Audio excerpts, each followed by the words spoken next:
చామి పిచ్చిగిన లేచిందా? ప్రొద్దున లేవకముందే తీసుకొచ్చి అన్ని పెడుతున్నావు చెత్త అని చెప్పి ఎందుకు ఇట్లా చేస్తున్నావు?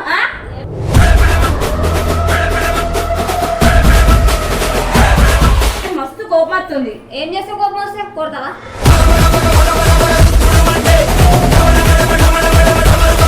పాప మంచి తోడికోడలని అనుకున్నా గానీ ఈడికి వచ్చిన తర్వాత అర్థమైంది లోపల మనుషుల ఇంత పెట్టుకొని ఇట్లా ఆడుతుందని చెప్పి.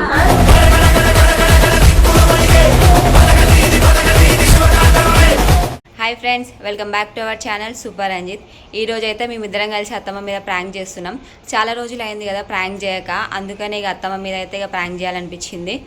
అదేం ప్రాంక్ అంటే, నేను చెత్త ఊడ్చుకుంటా కిందికి వస్తా, ఇక దాని గురించి కొంచెం లొల్లి అవుతుంది అత్తమ్మ ముంగడ. ఇప్పుడే చెప్తే ఏముంటుంది, ఇక వీడియోలకైతే పోదాం. ఇక చీపురు చేతిలోనే ఉంది. స్టార్ట్ చేద్దామా నవ్యాక? చేద్దాం. ఇంకా చాలా రోజుల నుంచి అడుగుతారు కదా నవ్య ఇది నవ్వేదని. ఇగోండి మీ నవ్య ఇక్కడే ఉంది. సరే మరి స్టార్ట్ చేస్తున్నాం వీడియో. ఇప్పుడైతే నేను ఇక్కడికి వెళ్ళే ఊడ్చుకుంటూ వెళ్తా, కానీ మీకు ఒకటి చూపెట్టాలి. ఇదిగోండి, ఇది ఆల్రెడీ విరిగిన స్టూలే, ఇది రంజిత్ వాళ్ళు విరిగింది. కానీ అత్తమ్మకి ఎట్లా చెప్తామంటే, అంటే అత్తమ్మ ముంగడ కావాల్సుకొని మేము విరగొట్టినట్టు విరగొడతాం. అత్తమ్మ అయితే ఇప్పుడు చిన్నత్తమ్మ దగ్గర కూర్చుంది. మేము అంటే ఇక మేము మాట్లాడే మాటలకి అరుపులకి దెబ్బకి అత్తమ్మ డైరెక్ట్ వచ్చేస్తుంది. ఇప్పుడైతే వీడియో స్టార్ట్ చేద్దాం. ఏంటి చామి పిచ్చిగిన లేచిందా? ప్రొద్దున లేవకముందే తీసుకొచ్చి అన్ని పెడుతున్నావు చెత్త. దేనికి పిచ్చి లేచిందా అంటున్నావు? చెత్త అంతా తీసుకొచ్చి ఇక్కడ పెడుతున్నావు కదా. నువ్వు ఇంకా ఉడవలేవు కదా. ఇది ఉడవకపోతే నువ్వు ఊసినావంటే పర్వాలేదు కదా, చెత్త డబ్బాలు వేయాలి కదా. మళ్ళీ నువ్వు ఇక్కడ కింద ఉడిస్తే నేను డైరెక్ట్ పోయి చెత్త బుట్టలని ఇక్కడ ఎత్తేసుకొని పోతుండా. నువ్వు ఇంకా ఉడవలేవు అని చెప్పి నేను ఇక్కడ వేసిన. కాదు చామి, ఇప్పుడు ఎత్తు నువ్వు వారవస్తే నువ్వు నీళ్లు కొట్టుకుంటానో ఏం చెప్తానో అది నా ఇష్టం. A few moments later. నేను ఎందుకు అట్లా అని చెప్పి ఎందుకు ఇట్లా చేస్తున్నావు? నా చేతిలో ఏంటి చెత్త పంపించావా? ఏమైంది? లొల్లి ఎందుకు పెట్టుకుంటారు? అత్తమ్మ ఇగో నేను మెట్లు ఊడ్చుకుంటా చెత్త ఇక్కడ వేసిన అత్తమ్మ. ఎందుకంటే ఇంకా నవ్యక్క ఉడవలేదు ఇక్కడ, ఎట్లయినా ఊడ్చుకుంటా పోతుంది అని చెప్పి చెత్త ఇక్కడ వేసిన. దానికి పిచ్చి లేచిందా నీకు అది ఇది అని కూడా మాట్లాడుతుంది. కూర్చొని బాగుంటుంది కాదత్తమ్మా, ఎన్నిసార్లు అని చెప్పాలి? మొగన్ లెక్క కోపం వస్తుందా నీకు? దండ కూర్చొని కొడుతున్నాయి. మరి ఎంతైనా కోపం తెప్పిస్తుంది. ఇప్పుడు పెడుతుంది. పెట్టిందా గంతేనా? దానికి కూర్చోవాలి కొట్టినావా? అంతే, దానికే కూర్చోవాలి కొడతా. అవునత్తమ్మా, ఇట్లా సామాన్లు పడ కొడుతున్నావు నువ్వు. మరి కోపం ఎంతైనా నాకు బీపీ రేస్ అవుతుంది. ప్రెగ్నెన్సీలో ఇట్లా ఎందుకు అనిపిస్తుందో తెలియదు కానీ మస్తు కోపం వస్తుంది. ఏం చేస్తే కోపం వస్తే కొడతావా? కొట్టినా నేను ఇప్పుడు? కొట్టినా ఇట్లా పడుతుంది. ఇప్పుడు స్టూల్ వల్ల కొట్టినావు, కోపంలో ఇప్పుడు నన్ను కూడా కొడతావు. ఇక నేను కొడుతూ నువ్వు మాట్లాడు. నాకు కోపం వచ్చింది, నా కోపంలో నేను ఏదో చేసినా అయిపోయింది. ఏమైనా మాది ఆ స్టూల్ అది మీరు తెచ్చుకోరు. కింద కింద కనబడడానికి మీరు తెచ్చుకుంటారు. అంటే మీరే వస్తువులు తెచ్చుకుంటారు, మీరే వాళ్ళకి కొడతారు. ఏంటట్లా లొల్లి కాదత్తమ్మా, చెప్పాలి మంచిగా చెప్పాలి. చాప్ మీద చెత్తయ్యకు నేను నాకు కష్టమవుతుందంటే ఈయనే ఎత్తేసుకొని పోతా కదా. ఎప్పుడన్నా ఉడ్చుకోవాలి. ఆడోళ్ళకి గింత రేషాలు ఉంటే మొగలకి ఎంత ఉండాలి? బుక్కడి దీని ఇంటికాడ ఉండేటోళ్ళకి గింత రేషాల కానీ తుక్కిడ ఊడిసి పెట్టింది అనుకో, చర్మి మళ్ళీ సరే ఇట్లా ఊడకుని ఎంత ఎత్తుకోవాలని ఒక మాట సమాధానంతో చెప్పు. పెట్టుకున్నాడు ఎందుకు చెప్పాలి, మంచి చెప్పాలి. కానీ ఎట్లా చెప్తున్నా తెలుసా? పిచ్చి లేచినా నీకు ఆ వారం రోజు నుంచి చూస్తున్నా అంటే నువ్వు వారం రోజు నుంచి చూస్తున్నప్పుడు నువ్వు మనసులో పెట్టుకోకుండా చెప్పేది ఉండే. చెప్తే ఇంకేమంటున్నావు? ఎప్పుడు అంటే ఎట్లా చెప్తున్నావు? మంచిగా చెప్పాలి. మంచిగా చెప్తే నేను కూడా వింటా. నువ్వు చేసిన ఎట్లున్నాయి? ఇది ఒకటే కాదమ్మా, మస్తున్నాయి. ఇంకా ఏం చేసినా మస్తు అంటే ఏం చేసినా? ఈ గ్లాస్ చూడండి మొత్తం పలిగిపోయింది. అలాగే ఈ ఫోన్ కూడా చాలా అంటే చాలా రోజులు అవుతుంది తీసుకొని. ఇప్పుడు చార్మేమో యూట్యూబ్ వీడియోస్ తీస్తుంది. ఆ యూట్యూబ్ వీడియోస్ తీసుకోవడానికి ఈ ఫోన్ యూజ్ అవుతలేదు. ఈ ఫోను ఇచ్చేసి కొత్త ఫోన్ కొనుక్కుందామని చెప్పి సెల్ పైనకి వెళ్తున్నా.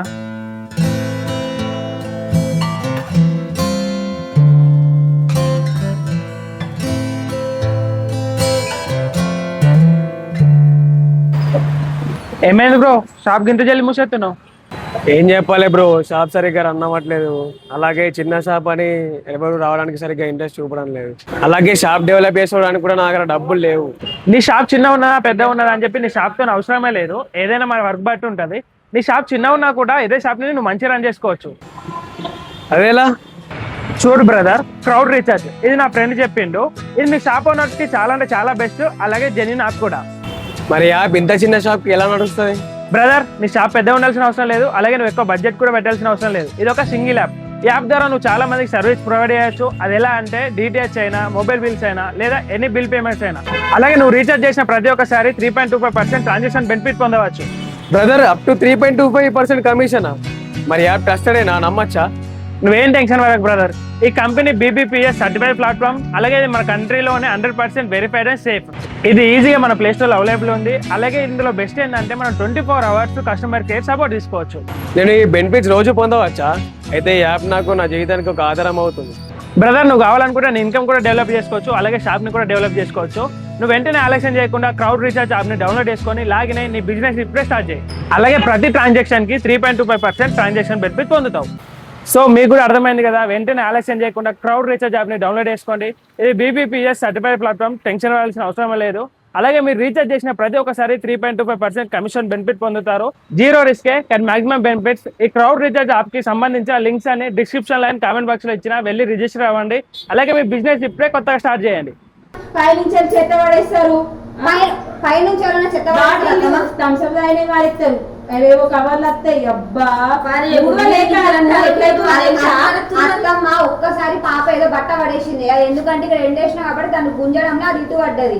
అది ఒక్కసారి చూసింది. ఇక బయట ఏ చెత్త పడేసినా మేమే అంటుంది. ఇలా మారేసిందంటే బట్టలు పడతాలని అంటారా? చెత్త పడేస్తానంటే వీళ్ళ తమ్ముడే వచ్చి చిప్స్ ప్యాకెట్ ఏదో ఇక్కడ పడేసినాడు, అది మేము పడేసినామేమో అనుకుంటుంది. ఒకసారి మీ తమ్ముడు కడుగు మరి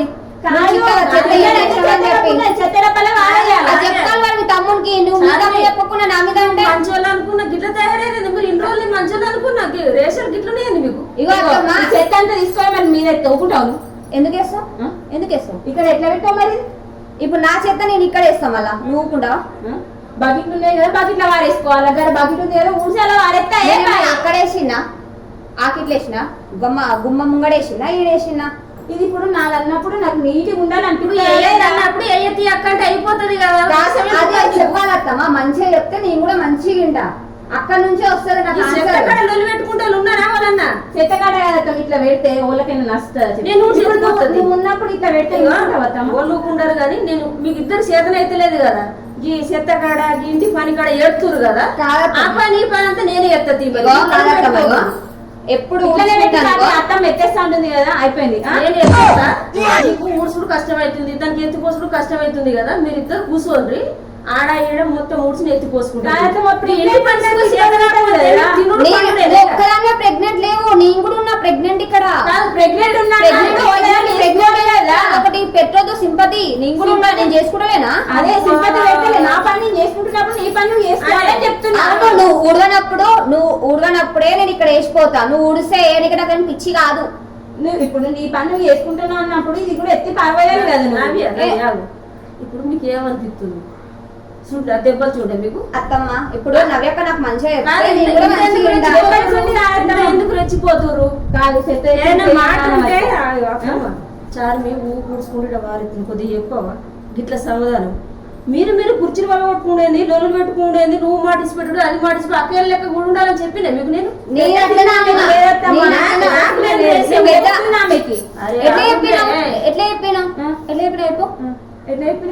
నీకు పిచ్చి లేచిందా అంటూ స్టార్టింగ్ అట్లా గట్టిగా మాట్లాడితే పక్కన మనిషికి ఎట్లా అనిపిస్తుంది? మంచిగా చెప్పినప్పుడు ఇవ్వలేదు, ఇన్నప్పుడు నేను ఏం చెప్తా? మంచిగా ఎప్పుడు చెప్పినమ్మా, మంచిగా ఎప్పుడు చెప్పలేదు. మిమ్మల్ని చూసి ఇంకా నలుగురు నేర్చుకోవాలి మీ బుద్ధి చూసి. అబ్బా లత కోడళ్ళు ఎట్లు ఉంటురు, అకేళ్ళ కన్నా ఎక్కువ ఉంటురు. కోడళ్ళు అంటే గట్లు ఉండాలా? నేను స్టార్టింగ్ పెళ్లియాక ముందుకు వీడియోలలో కూడా నేను చూసి అమ్మో సైలెంట్ ఉండదు అమ్మాయికురాలు పాపం మంచి తోడి కోడలని అనుకున్నా గానీ వీడికి వచ్చిన తర్వాత అర్థమైంది లోపల మనుషుల ఇంత పెట్టుకొని ఇట్లా ఆడుతుందని చెప్పి. నువ్వు కూడా మంచిదానే. సరే నా ముఖం చూస్తే అట్లనే అనిపిస్తుంది, నేను గడ్డుదాన్ని అట్లనే అనిపిస్తుంది. కానీ నీ ముఖం చూస్తే అట్లా అనిపించదు కదా. నువ్వు అమ్మాయి లోపల అట్లుంది, లోపల మంచి నువ్వు మంచిదని అది చెడ్డది. కానీ వచ్చే మూడో కోడలన్నా అమెరికా నుంచి తెప్పిస్తామా, దానికి భాష అర్థం ఏం కాదు. భాష అర్థం కాకపోతే దానికి ఇరుగా పని చెప్పురు, ఇక చెప్తా చెప్పి దానికోసం ఒప్పించుకుంటారు. ఇంకేంది చేసుకుంటలేరు. ఆమె ఇంటది అమెరికాలో అన్నా జర బయట దేశం నుంచి తెచ్చుకున్నాం కాబట్టి వాళ్ళకి ఆ చైనీస్ భాష వాళ్ళకే ఉంటది. మనం తిట్టినా ఏం కాదు, ఏం కాదు. అర్థమైందా? అంటే ఇక్కడ తెచ్చుకుంటే అని పని చేసి పనికి కాదు, మనుషులా మంచిగా ఉండాలి, వాళ్ళు మంచిగా ఉంటారు తెలుసా, లోపల కుళ్ళు ఒకటి అట్లా ఉండదు. నువ్వు పెట్టుకునేది మంచిదామనే అనుకున్నా, కానీ ఇట్లా అనుకోలే నువ్వు. మీ ఇద్దరు మాటలు ఇప్పుడు రంజిత్ కు శివాజీకి ఫోన్ చేస్తా, మిమ్మల్ని ఇరుగా కొడతాడు. కాదమ్మా నేను జరిగినప్పుడు ఇంటారా మరి వాళ్ళకి ఇసి పెట్టానా రమ్మన్ పిలువద్దమ్మా. అంతా అయిపోయింది. పిలువ ఒక్కసారి ఏంది ఇంత ఇద్దరు పిల్లలకు తల్లులు అవుతున్నాం, ఆగుతలేరు. ఇక మా అంత దండలు లేరు, మేము ఇద్దరు పిల్లలకు తల్లి అవుతున్నాం, ఇష్టం ఉన్న ఆటలు ఆడుకోవచ్చు అని పెద్దరికని చెప్తుర్రా. ఇప్పుడు మేము ప్రెగ్నెంట్ ఉన్నాం కదా, మాది ఏ తప్పులు ఉన్నా కూడా వాళ్ళే చూసుకుంటారు. బాగా వచ్చి ఎత్తమను, రంజిత్ వచ్చి ఊకమను, అట్లనా? అంతే. బాగా చెప్పుకుంటున్నా కదా, నువ్వు కూడా మీ ఆయనకి చెప్పుకో. పిలువు ఇగో నువ్వు పిలుచుకో, లెక్క లేడు కాబట్టి పిలువు. సార్ మీరు ఇట్లా చేసిర్రు అనుకో, ఇంట్లో కష్టం. నాకన్నా ముందు పిల్లగాలే మిమ్మల్ని ఎలా కొడతారు. ఓపికలతో పని చేసుకోండి. నువ్వు సెత్తు ఉడుచుకొచ్చినావు కదా, రావురు. ఇక ఇది ఏమన్నది, ఇట్లా ఎందుకు ఊడ్చినావు అనేది బేరిచింది. మళ్ళీసారి నేను చెయ్య తీయు, మళ్ళీసారి నేను ఎత్తిపోసుకుంటా తీయు, మళ్ళీసారి ఇట్లా చెయ్యి అంటే నువ్వు అయిపోతుంది. నువ్వు మాట ఇచ్చి పెట్టుకోకుండా పిచ్చిలేసిందా అనకుండా చార్మి చెప్పే ఇట్లా ఊడ్చిపెట్టుడు పద్ధతి కాదు చార్మి. నువ్వు ఆడదాన్నే ఊడ్చుకొని ఎత్తి పోసుకోగాని ఎప్పుడు తెచ్చి పెట్టకు. వాళ్ళని చూసిన వాళ్ళకి సుఖం మంచిగా ఉంటుంది. నువ్వు సాధనం ఇట్లా మాట్లాడాలి.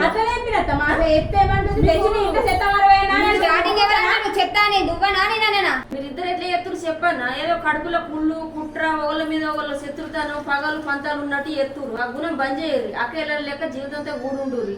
అక్క ఏమైనా తప్పు చేస్తే సెల్లు వరుసుకోవాలా, సెల్లు ఏమైనా తప్పు చేస్తే తక్కువ వరుసుకోవాలా. పుసుకునేది మాట జరిగింది అనుకో, ఏమైనా అట్లాంటివి ఎత్తిపోతుంది, గంత పెద్ద మాట ఇసి పెడుతుంది అని ఇట్లా. ఒకవేళ నీకు కలుపు అనిపిస్తే అత్తమ్మ నన్ను ఇట్లా మాట ఇసి పెట్టిందంటే దానికి నేను సడు బుద్ధి చెప్పుకుంటాను. నేను అసలు దగ్గర నుంచి అలాంటి పెద్ద పెద్ద మాటలు ఎక్స్పెక్ట్ చేయలేదు. మంచిగా మాట్లాడుతుంది, హార్ట్ అది కానీ లోపల ఎంత పెట్టుకొని పిచ్చి వేసిన సడన్ గా మంచిగుంటాం. మంచిగా లేనప్పుడు నేను అటెండ్ మాడతా. ఇద్దరి దగ్గర సూటితనే కనబడ్డది. ఇప్పుడు నాకు నేనైతే చెప్తున్నా, ఇదంతా ఇట్లా పెట్టినావు కదా, నువ్వు ఊడ్చి పెడతావా, అత్తమ్మ ఎత్తిపోతుందా, మీ ఇద్దరు మీ మొగలకి చెప్తా పోండి. ఇక మీరు మీ ఇష్టం, మీ మొగలు ఇష్టం పోండి.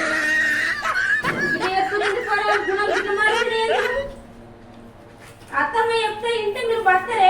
చూసిరే కదా ప్రాంక్ అయితే. ఇది ప్రాంక్ అని అయితే మా అత్తమ్మకు తెలియదు. ఇంకా వీడియో అప్లోడ్ చేసిన తర్వాతనే అత్తమ్మ చూసుకుంటుంది. ఇక మేము ప్రెగ్నెంట్ అని చెప్పేసి మా అత్తమ్మ మమ్మల్ని ఏమనలేదు. ఎందుకంటే అవస్థ అవుతుందేమో, పిల్లలు చేయబట్టి దాని చేయబట్టి దీని చేయబట్టి అని చెప్పేసి ఒక్క మాట కూడా అనలేదు. ఒకవేళ మా వాళ్ళతో అంటే రంజిత్తోని మా బావతోని ఈయన అంటే అంటది కావచ్చు. ఒకవేళ ఆ వీడియో ఒకవేళ ఆ వీడియో తీస్తే పెడతాము, లేకపోతే ఇదే ఉంటుంది. ఇంకా అత్తమ్మ వీడియో చూసుకుంటుంది. ఇంకోటి ఏంటంటే ఇది మా మనసులో ఉన్న మాటలు కాదు, ఏది పెట్టినా మీరు మనసులో ఉన్న మాటలే చెప్తారు బయటికి అని అంటారు. ప్రాంక్ అంటేనే ఇట్లా మాటలు మాట్లాడాలి కాబట్టి, నొప్పిచ్చే మాటలు మాట్లాడాలి కాబట్టి మాట్లాడుతున్నాం అంతే. దీన్ని అయితే తప్పుగా ఏం అర్థం చేసుకోకూరి, వీడియో మందమే. ఇక ప్రాంక్ వీడియో అన్నారు కదా, అందుకే ప్రాంక్ చేసినాం. ఓకే మరి బాయ్, సబ్స్క్రైబ్ చేసుకోండి.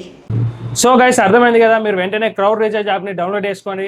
అలాగే ఇందులో రీఛార్జ్ చేసిన ప్రతి ఒక్కసారి 3.25% కమిషన్ పొందుతారు. ఈ 24/7 కస్టమర్ కేర్ అవైలబుల్గా ఉంటుంది. ఈ యాప్ ప్లే స్టోర్లో ఉంది, వెళ్ళి డౌన్లోడ్ చేసుకోండి. లేదా కామెంట్ బాక్స్లో అండ్ డిస్క్రిప్షన్లో లింక్ ఇస్తా, వెళ్ళి డౌన్లోడ్ చేసుకోండి.